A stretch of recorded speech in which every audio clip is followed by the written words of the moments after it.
Hello, folks. Welcome to my channel, Rico's Paradise. Today, I want to give you some tactics employed by some Filipinos in order to separate expats from their money. I hate to be the one to burst a lot of expats' bubble, but not all Filipinos like expats.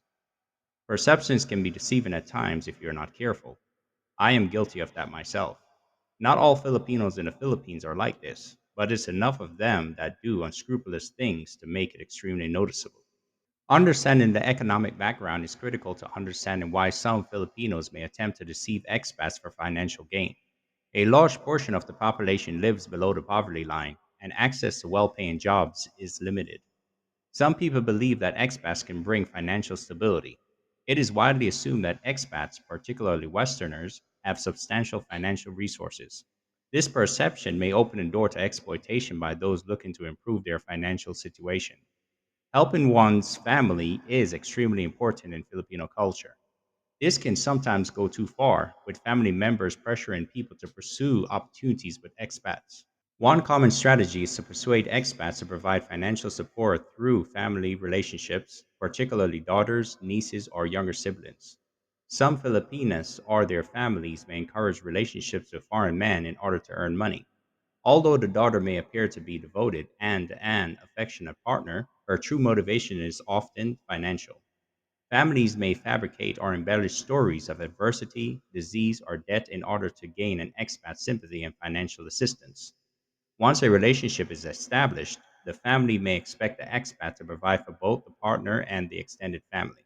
Tourists and expats are sometimes targeted with outrageous prices for goods, services, or real estate. Assuming that expats are unaware of local rates, vendors may charge higher prices to them. Expats may be offered homes for sale or rent at prices far above market value. This practice is sometimes referred to as the foreigner price.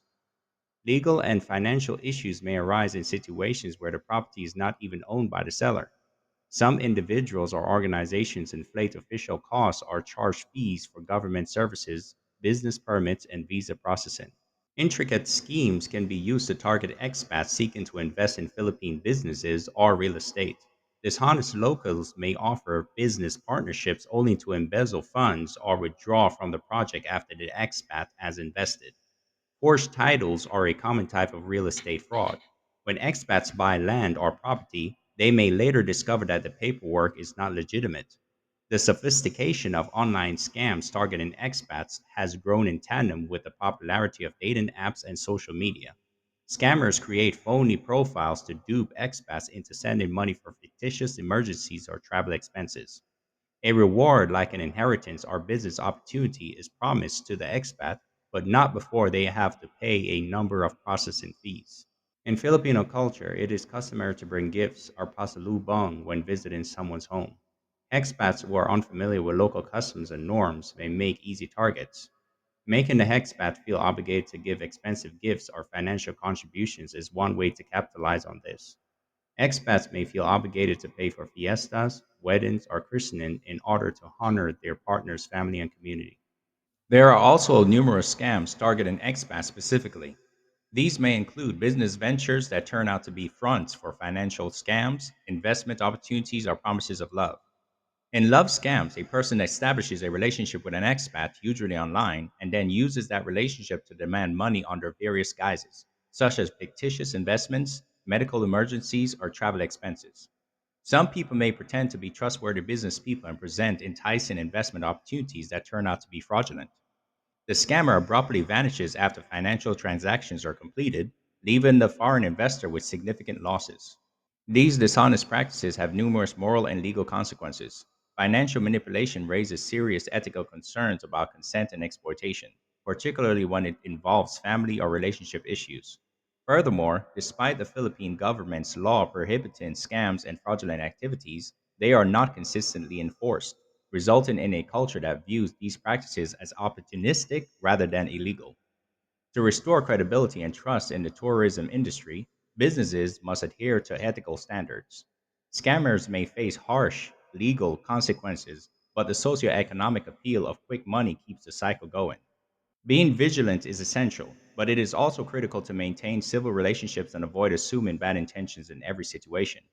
Here are some tips for avoiding exploitation. Before entering into any transactions or relationships, become acquainted with local laws, customs, and prices.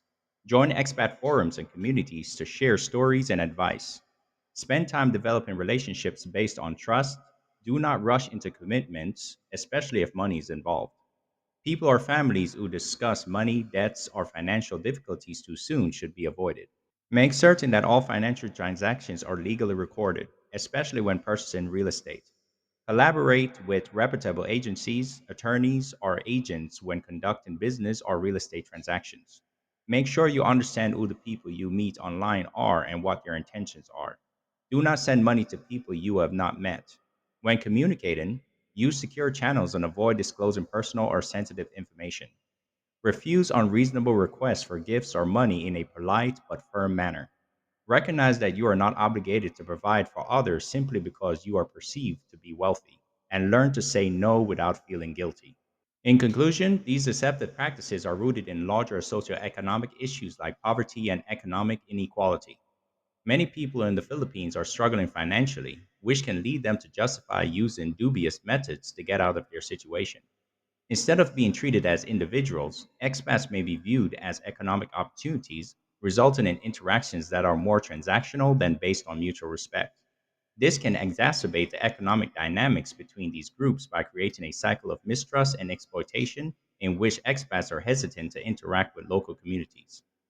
All right, folks, that is all for today's show. Thank you all for watching. Until next time, have a good day.